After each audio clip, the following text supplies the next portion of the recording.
ลมเลยลมดีขนาด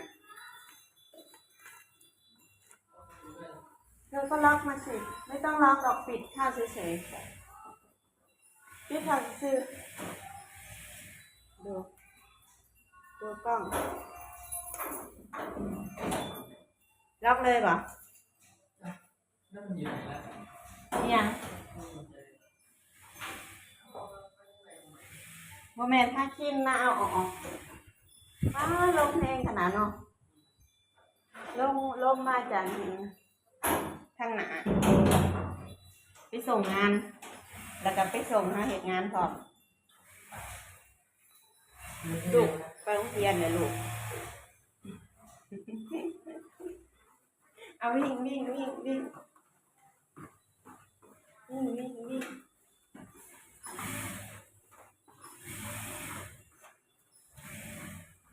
มาตามมา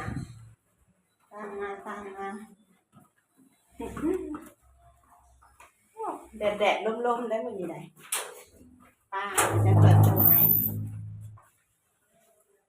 แดดลมได้ไหมเพราะบ้านไปเห็นงานไปส่งงานเนาะ